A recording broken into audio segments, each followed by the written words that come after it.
Well,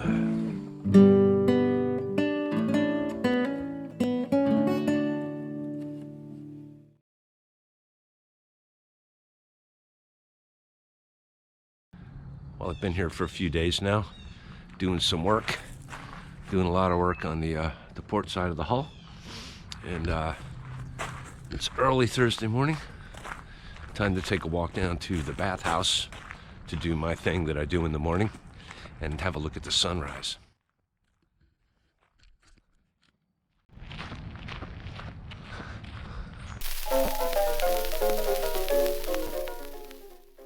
Big Nina was getting a lot of work done. Bottom work and new topside paint. I like this gray. And progress was being made on reflection. A new stem.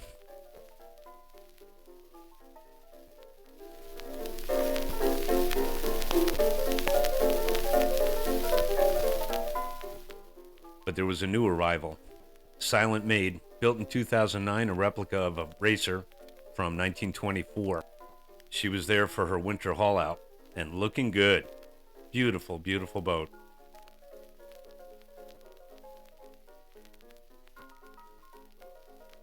Basically a 1,400 square foot gaff rig sail with a boat stuck on the bottom almost as an afterthought. Wow, indeed. Silent Maid isn't just a boat, she's kind of an institution. This ginormous rib is her chase vehicle. Each of those engines is probably worth more than my entire boat.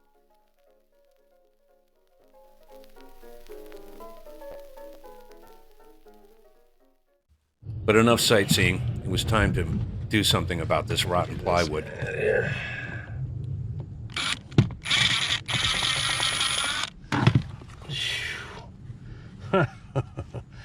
Oh boy. Remove the teak trim. Pretty much what I expected. All these screws just came right out because it's all rotten in here. This face is a little soft, not terrible. It's repairable, but this piece has to come out. I'm going to try to reproduce it in plywood and epoxy the whole thing and put it in there. The trick is going to be getting this out more or less in one piece, because this isn't a straight line, this isn't a straight line, this is also curved, not a right angle, not a right angle. Yeah, the more I look at this, the more I think there's no way it's going to come out in anything like one piece. I hated to start hacking at it, but this area was a mix of totally rotten plywood and very, very hard, stubborn, epoxied plywood. This corner had been repaired before, and there used to be a shore power outlet mounted there as well. I'll probably put a new one in more or less the same place. But first things first. I just needed to get this project more or less done and get some paint on her before it rained again. The good wood was so tough, I had to give up on this cut and make one lower down. It actually went all the way down in here, and it's all rotted, but what it was resting on is soft but salvageable. Ugh.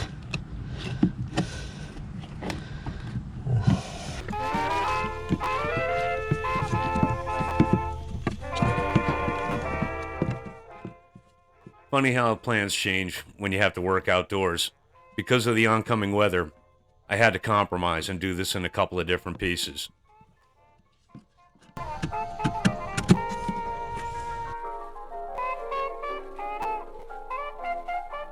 Used up a lot of 610 on this area, but I think it's going to do the job.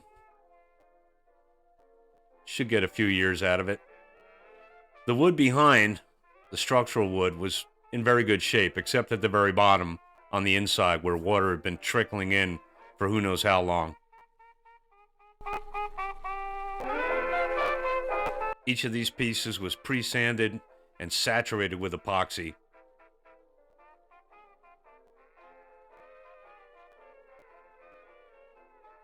Worked pretty well, even though it was a bit of a rush job.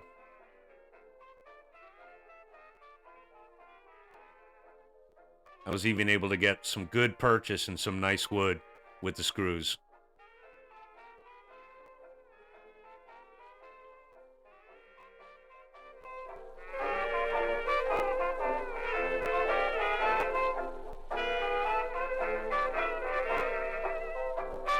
Then I sealed all the gaps with more 610.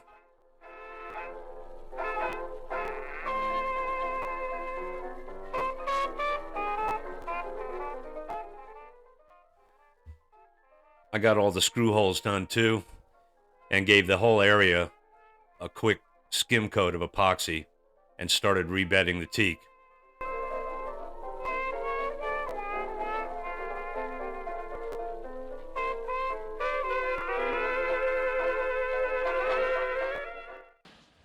Then I had to stop. I don't know how long it rained for. It might have been more than a day, but there was a lot of rain. Couldn't do anything up there. I covered it up and prayed it would cure properly.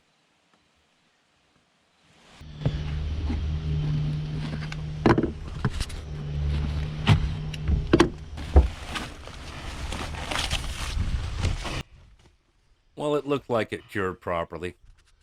Pretty solid. I got lucky, I guess. The port side wasn't bad. There were a couple of tiny holes. Not really rot, just holes from something. I don't know what.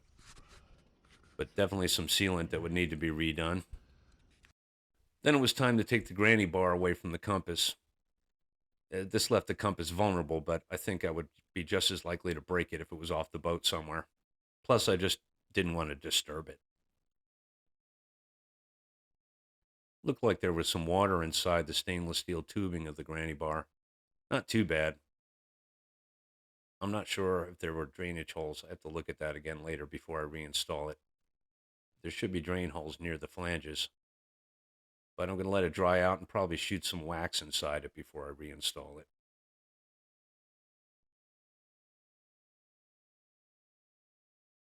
All this work had to be orchestrated around my job schedule and bad weather. So this sanding was not as thorough as it might have been. I got all the loose paint off and quite a bit of the more stubborn old paint. Then I would do more epoxy over the repaired area and prime the whole thing with thickened epoxy primer.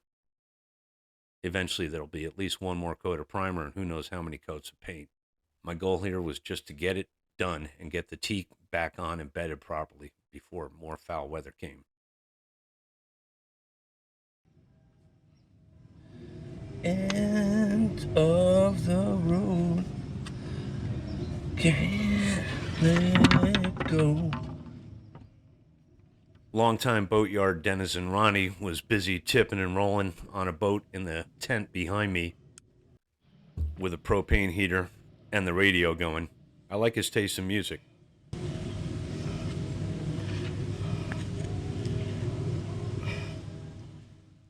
I'd already put a bead of 291 between the deck and the bulkhead, but I wanted to aim for overkill with bedding this teak.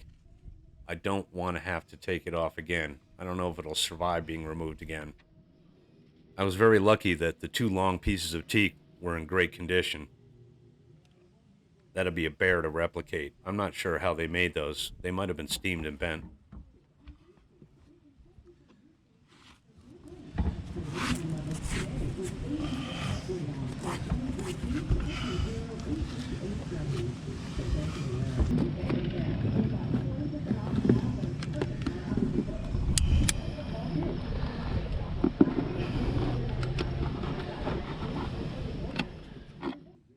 Not sure why I didn't take the time to cover the deck up a little bit for this operation. I think it was because, yet again, I was in a hurry because of bad weather coming. But I managed to pull it off without making too much of a mess. The good news about this stuff is that it's sandable. All the decks are going to get a once-over eventually, so any excess will be easy to sand off. Easy enough to take care of that stuff with the boat back in the water. At this point, I just wanted to keep the rain out of her as best I could.